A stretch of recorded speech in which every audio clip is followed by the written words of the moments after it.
Hey everyone, this is Rob Anspach, and welcome back to another edition of eHeroes. This guest I've been trying to get on the program here for probably over a year now, and we're going through some difficult times. But I wanted to bring on Emily. This is Emily Letran. She's a high performance coach, and I want her to share with you some of the ways that you can take these difficult times and change them into opportunities for you. So, welcome, Emily, and I'm glad you're here. Thank you so much, Rob, for having me. It's truly an honor to be on your show. And thank you for taking the time to create the platform and, inviting some of us on here where we know we've done a few things for our success and we have the opportunity to share. And it is to give back at the same time to inspire people. And hopefully they take some action. So the short version of my story is I came to the United States from Vietnam back in 1981. This is one of those first waves of the Vietnamese escaping the communist government, Mhm. because in 1975 is when the Vietnam War ended, and I was 7 years old. And 1 year after that, my mother passed away. So there's my father and four kids, and we live in the extended family. So we have our aunt who lived there. And in 1981, my aunt decided to leave the country because Vietnam was going to go to war again.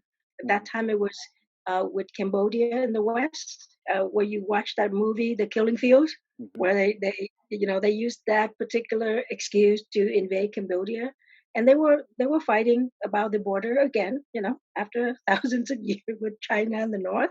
So the draft was coming, and people, a lot of the Chinese people were trying to leave because they didn't want communist China to come over.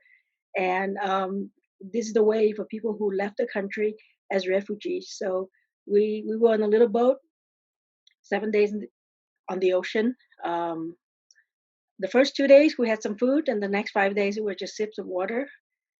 And we ended up in a refugee camp in Malaysia. I was there for about almost 4 months, which was super short. Uh, but when you think back, for me it was, oh, that was a great vacation. It was, and somebody laughed at me and said, "How could you say that's a vacation?" I said, "Well, first of all, it happened during the summer, so I was very lucky. I never missed any school time. We left at the end of school, and then in August we ended up in the United States. So I started school again. It was a couple of months where there was nothing to do but to try to learn English Mhm. and to learn how to swim because it was on a deserted island, and because you can't do anything else, you're on an island.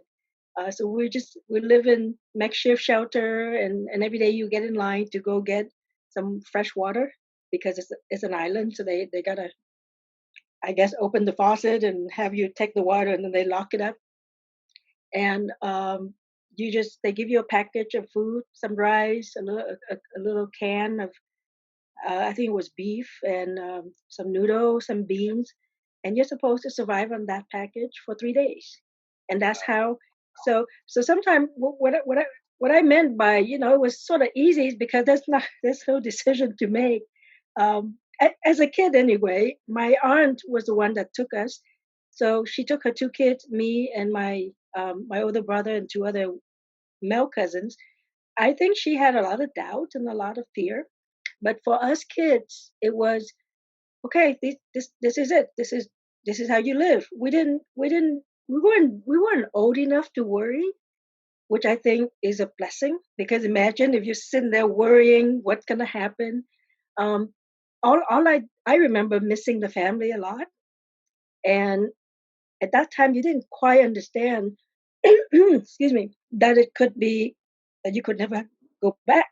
Mhm. As a kid, you don't understand these concepts, and it turned out that I did not have a chance to go back until 1998. Wow. And when my dad passed away right after I graduated from undergrad, I couldn't go back because there was no normal relationship between the two countries. Mhm. So all of a sudden you want to live your life, and you have all these things, politics and things going, intertwined, and you have no control. And every time something big happen, like all of a sudden you got thrown on an island with nothing, and then or coming to the United States really with nothing. I tell people I came with hope and faith, and the clothes on my back, right? Because there was, what are you going to bring from the refugee camp? And so several times where you have to reset, where there's a crisis in your life, whether you create it or just come from outside, that you have to just kind of take a little perspective and say, okay, what can I do in this particular situation? And having the faith that good things will come if you're a good person, right? Um, Praying, um, and hoping for the best, and not giving up hope. And because I think a lot of people, unless they unless they always think, that saying, after the rain, the rainbow is going to come up, kind of Yeah. thing. Sometimes it sounds like such a cliche, but it is not. Last week, two of my colleagues took their life, and they were both dentists. They were both young. They were, I think, one was 30 some in her 30s, and one was in his 40s. And I mean, they married, they have family and everything. A- and and I think to give up hope like that sometimes it's because maybe you're not looking at what you already have and have the gratitude there. I'm not criticizing them. I'm just saying sometimes when you put everything that you have, and it has nothing to do with physical stuff, right? It's your family, it's your relationship, it's your mom, your dad, it could be your church, your temple. And you look at all that and you say, this is worth living for. And I think sometimes for us entrepreneurs, we feel overwhelmed in this pandemic, or I just call it a crisis because it could be any day. You could have a crisis like this where your business got turned upside down. If I have a brick and mortar business as a dentist, and then they tell you can't see patients, you know, and I can't take it online because the dentist business is you can't do things online, Right. right? The coaching business, I was already a little bit online. A lot of it is virtual coaching, so that didn't get affected so much. But still, when you say this is my project, and all of a sudden you lose that access to the project, um, and you don't have that strong mindset where you say, I can figure this out, right? I've gone through a few crises in my life. I can figure this out. I just need to take the time. I just need to reach out. I need to ask for support. I need to ask for help. Maybe because it's your first crisis. But when you do that, I think it's a little harder to lose the hope, a little harder to just give up. I always encourage entrepreneurs to have a plan B or even a plan C, or even an emergency manual that has all the different scenarios that one could, you know, have in one's lifetime, with what they should do. Now, you can't account for everything, and most people will never live through a pandemic the way we have, but they do come along some come along every 100 years, some come along every 10, 15 years. So you can build in that, but they still don't plan. And, Right. they live week to week. So, the money's not coming in and they're like panicking. And sadly, some do uh, choose to end their life. And that's sad. But the others now have to pick up the pieces and cope and create opportunity from that tragedy. Yes. And I think that's the one of those key things is, look for the opportunity. Because sometimes it's not that obvious. It's not like somebody's going to hand this to you and say, "Hey, just plug yourself in and this is going to work," right? When you're thinking about changing, when you're thinking about pivoting, when you're thinking about reinventing yourself, or just you know um, get a side gig, for example, then you start paying attention to all the opportunities out there. Sometimes some of my friends ask me, "How did you end up being a high performance coach?" And I said, what happened was, I've been going to GKIC for several years. Hmm. and I make my friends there. There's some of my close dentist friends. It's really funny. We have never seen each other at a dental conference, but we see each other at GKIC conference. And I remember very vividly that one conference we were sitting there, me and a dentist friend and a pharmacist friend, and we said, hey, maybe we should start doing this info marketing, right? Hmm. And this was back in probably 2000. This is 2014, end of 2014, and Brendan Bouchard came on stage to speak about marketing. This was Info Summit, so we're Hmm. sitting there listening to him, and then he saw something, and you get to go to his event.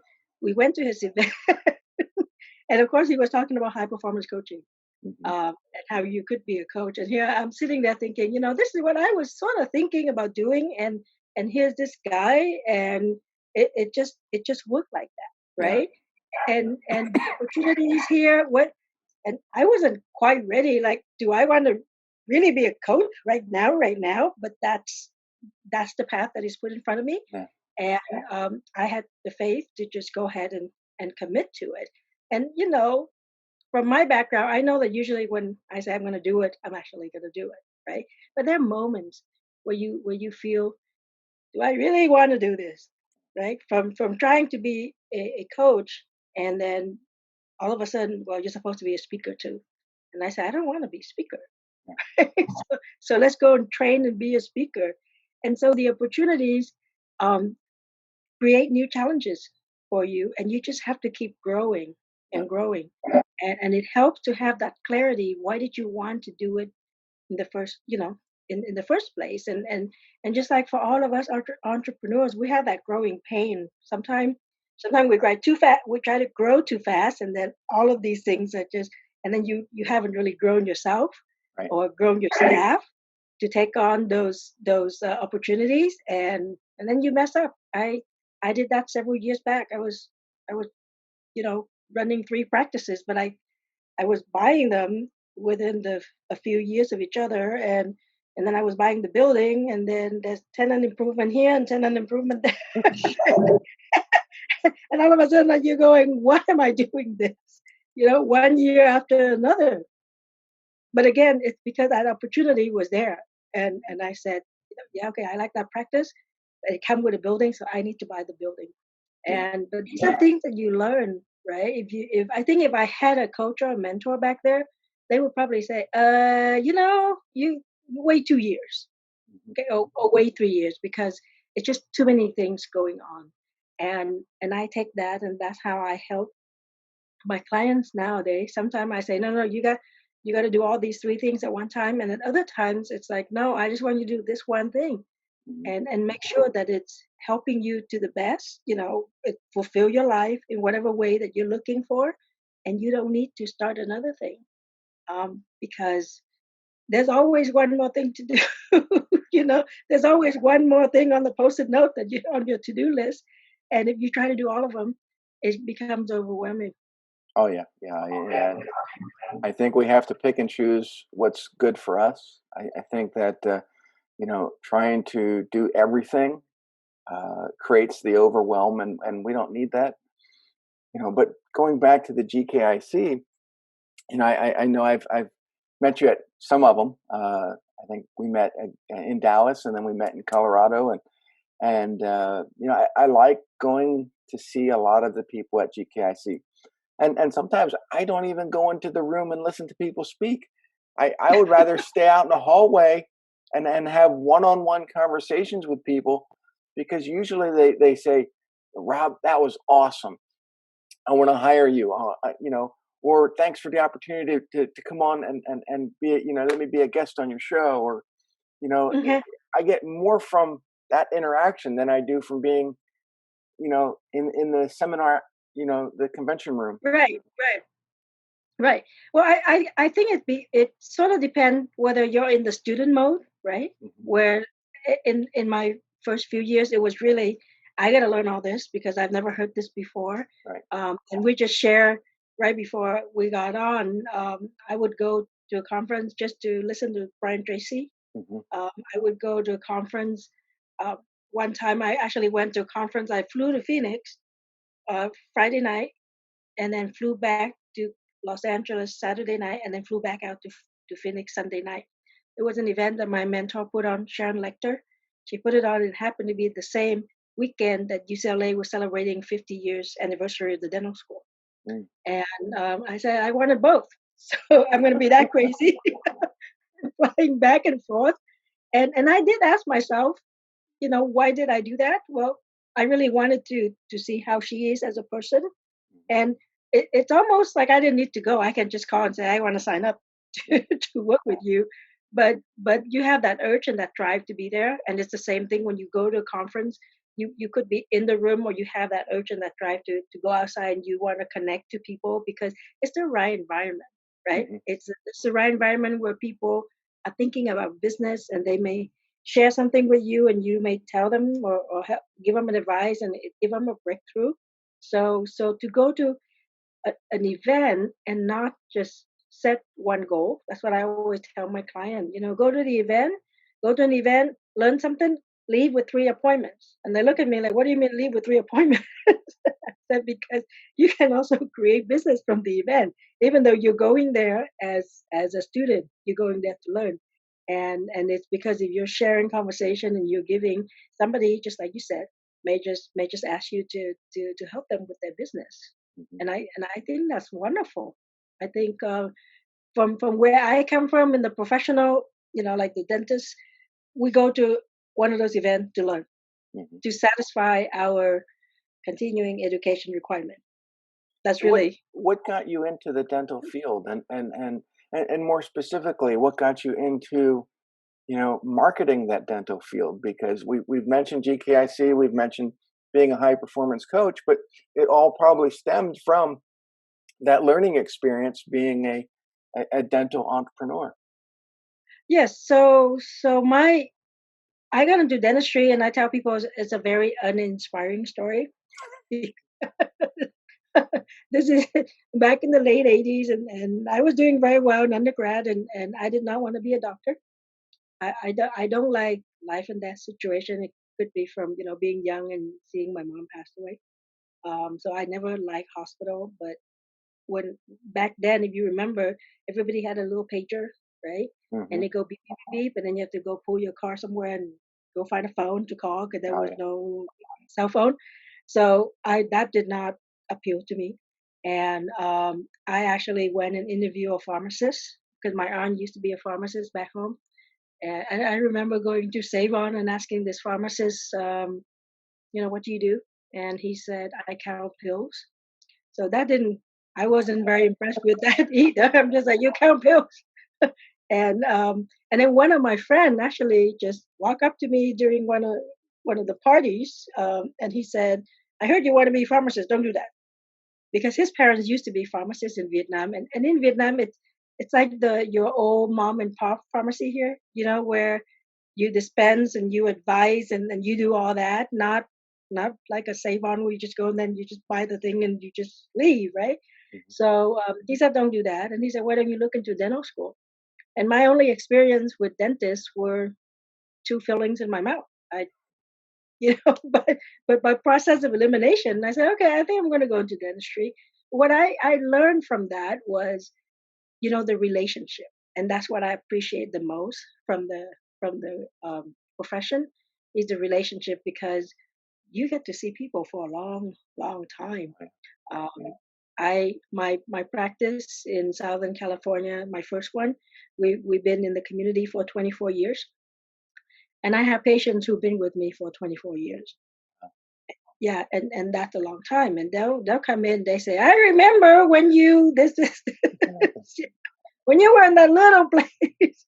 And you just feel so much joy, and you feel so blessed because I mean I'm a pretty good dentist, but I don't know if I'm good enough to actually somebody need to stay with me for 24 years. There are plenty of dentists around, but it's that relationship Oh yeah. that you create with people, right? And I think what happened was in if you remember, and I'm sure you do, like around 2008, 2010 is when things sort of slowed down because of the recession. Hmm. Um, just by chance, I pick up a flyer or something and for about GKIC.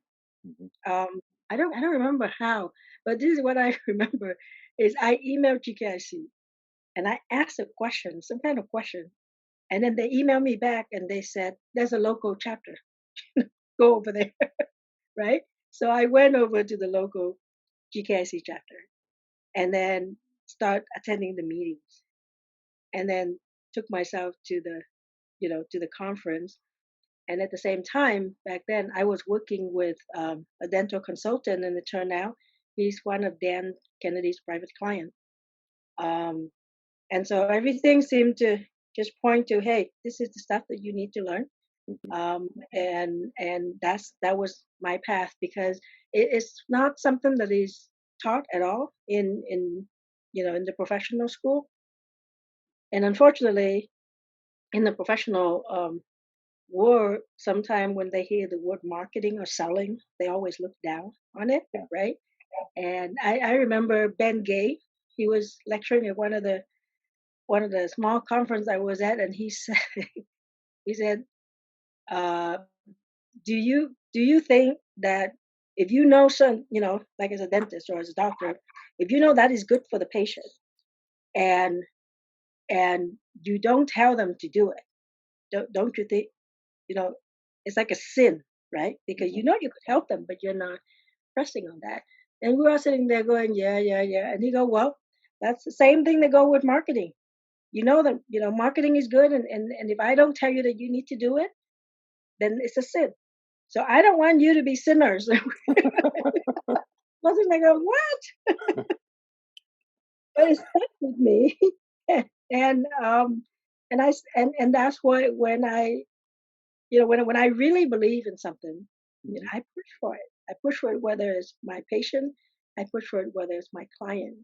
And I think as long as you know the truth to that, you know that it gives results, then you have, you push for it. And so I think marketing is one of those things that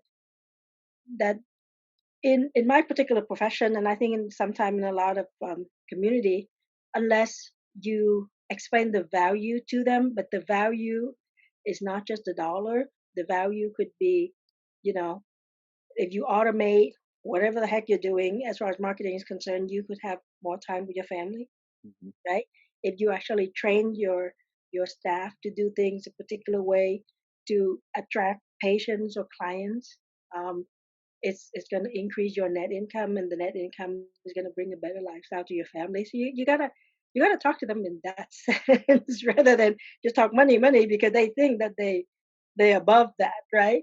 Mhm. But nobody is above the value of family and community, and so appealing to them the right way is always very, very, very important. Just like if I'm talking to a patient and I said, I could make your teeth look nice and you look younger, it it doesn't click with them. But if I say you wanna, in the wedding pictures of your daughter, you're gonna look better, right? Or Mhm. maybe it's the anniversary, you're creating all these beautiful memories.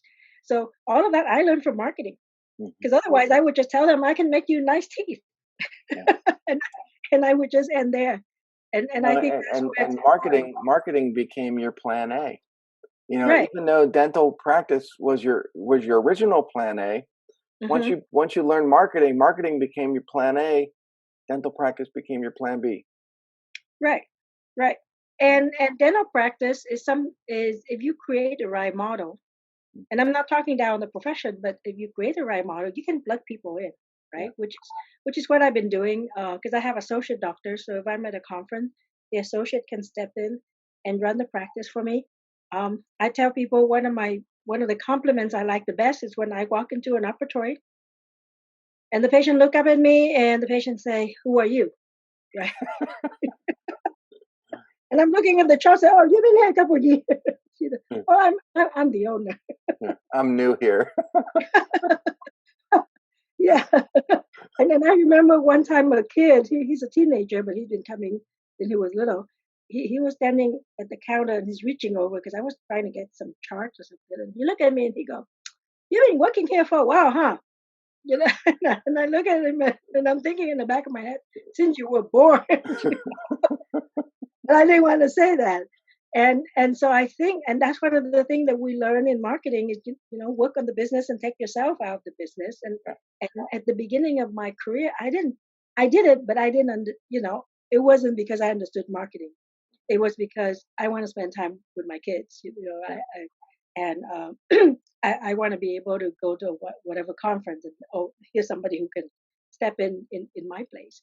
Um, and to understand all that, obviously it takes some transformation, because you have to think different.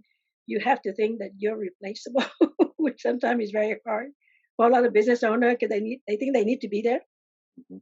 um, and to understand that if that you create that system, you automate things, you always introducing new things, that you're going to be in a better place than a lot of other businesses, Yeah. right? And the introducing new things, that's part of marketing. Some of my colleagues, they think I'm going to go buy this piece of equipment, it's a laser, it's a scanner, whatever it is, and they don't talk about it because they think the piece of equipment is going to make them more money, but it's actually just the talking Mhm. about it that's gonna help you get more patients and clients. And so I've been enjoying that because I can see how I can help change lives. When I first started as an entrepreneur over 25 years ago, my whole thing was I wanted freedom. Hmm. So I said, oh, but as I progressed through this thing of freedom, I realized that I just created another job for myself, and I was now working 80 hours for myself, which wasn't freedom. And it, Hmm. it wasn't until I started creating those systems, hiring more people to replace me, then I realized now I have freedom. I can go where I want. Right. I can travel. I can take my laptop or my cell phone, and I'm still connected, but I'm on vacation, or I'm doing this, or I'm spending time with the family. That's freedom. Right. Right. And I think sometimes we have to sometimes we have to be pushed a little bit in order to make that change, which is, I think, what this crisis is doing, um, with a lot of my colleagues, right? All of a sudden, they realize that they are overstaffed Mhm. because, like, for a lot of dentists, we can only go in and treat emergency. So you don't need 8 people Right. to be in the office with you if you're treating one or two emergencies. And all of a sudden, you realize that I can go through the day like this. Mhm. And I would tell them, well, if you just start out being lean and mean and you only add when you need to, then you don't have quite as much stress right now. And I've always been learning that. And of course, when we go to GKC and listening to Dan, where you shouldn't have any employee. Sometimes you feel like, hey, I like to do that, right? Yeah. But you can have a team big enough where they're gonna support you, where you can take yourself out, right, Mhm. of the picture and doing the work. But if you just kind of go by the trend, um, one of the common misconception is when people say, "Well, how much should the overhead be?" and how many staff should I have, right? And you're thinking, how much money do you want to make? Mhm. Because you should start there. Well, what is the net that you want to make, and how are you controlling your overhead? And then you just figure it out. Because instead of just asking, how many staff should I have? Mhm. And some of those questions, I think, are kind of basic questions in the sense that is a business decision, Mhm. and the business is driven by metrics. Yeah. And so, how much do you want to invest in marketing? How fast do you want to grow? Like I mentioned to you earlier, I was trying to let's do 3 dental offices at the same time, and then you try to do tenant improvement, and then you have to buy more stuff, and when you have all of that going on at the same time, you get stressed out. And I didn't need three. I was trying to just accelerate growth, right? Um, and so sometimes when you make those kind of decisions, then you understand. And when you're helping people, you say you take one step at a time, but you take the one step that will give you the biggest change, right? It's those little hinges that swing big doors, like that always teaches us. And it all has to do with the planning and the mindset, and where they people work with someone like you, Mhm. right? to do the planning, to strategize, and just to avoid making mistakes. If you could avoid making mistakes, you save years, years of headache. Oh yeah. Uh, right. So how does my audience get a hold of you? Where do they go? Well, they can connect with me on my at my website. So my website is americandreamcoach.com. That Okay. was actually also given by our fellow GKIC mastermind group, americandreamcoach.com. When they get there, they can check out some free ebooks. They can check out events that I'm holding virtually right now online, and it would be great to be connected in the big community. I think from a um, busy mother standpoint, I can help a lot of business owners who feel overwhelmed, who feel like they have too much to do, who feel like they have to answer to, I don't know, 30, 40 obligations that they really don't have to. Prioritize their time, prioritize their effort, leverage the association and experts around them, which is that's basically is my journey on how I now I'm running two dental practices and I'm speaking and coaching and consulting and I get on podcasts. Like people tell me, well, how did you get on so many podcasts? And I said, I just reach out. I reach out to people and they say, come on at this time. And I said, yes. They go, well, how do you make the time? Well, you make the time. Yeah. That's how you do that. And sometimes it takes a year to get her on that podcast, but it's worth it. You know, Well, she's I you're a true. appreciate I appreciate you doing doing all this because I'm sure that you have a lot of things that you could do, Mhm. and this is very generous of you to create the platform and inviting people on. You know, one of the things that prompted me to start this was to help other entrepreneurs, and you know, this is I think the 90th episode, and there's a lot of struggling entrepreneurs out there that need that push, and I was one of them 20 some years ago. I didn't have all these platforms that we do now. So for me, it was going to the library, reading books, and some of those books were hundreds of years old. Some of them were, only a couple years old. But I learned. Now we have podcasts and websites and Facebook and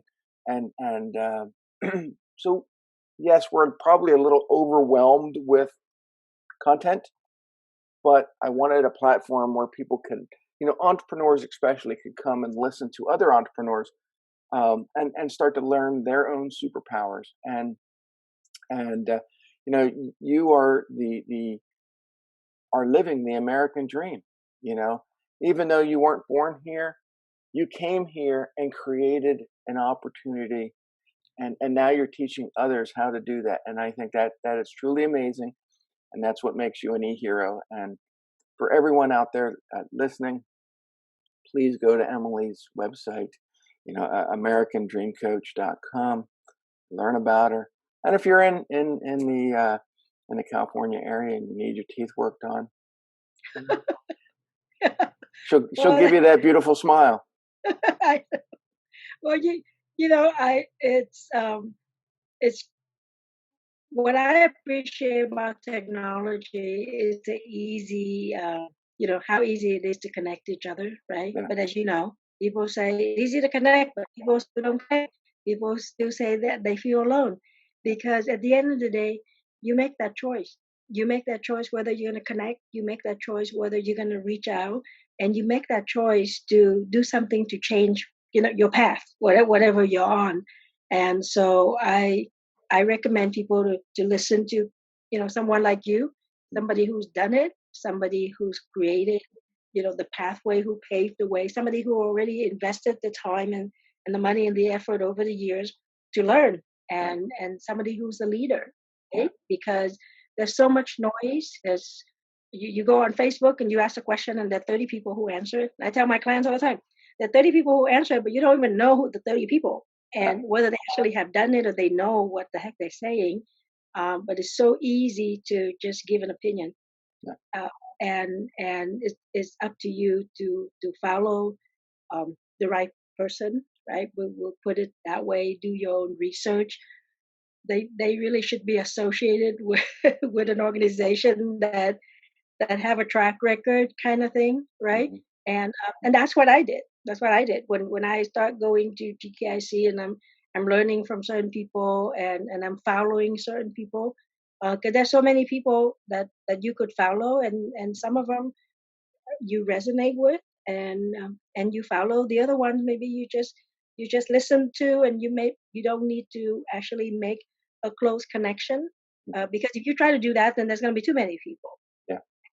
Go back to knowing exactly what you want to do, what's most important to you, and prioritizing your time. Right. And like you said, you always have a plan B, because if plan A doesn't work, then you go to plan B, or sometimes plan C, because this crisis that we have right now, it's probably going to repeat again. It's just going to have a different name. Oh yeah. Yeah. Yeah. So I want to thank everyone for listening. We'll catch you on the next episode, and like I said, go visit Emily on AmericanDreamCoach.com, and you can always visit me at onspachmedia.com. Hey, see you guys later. Thank you.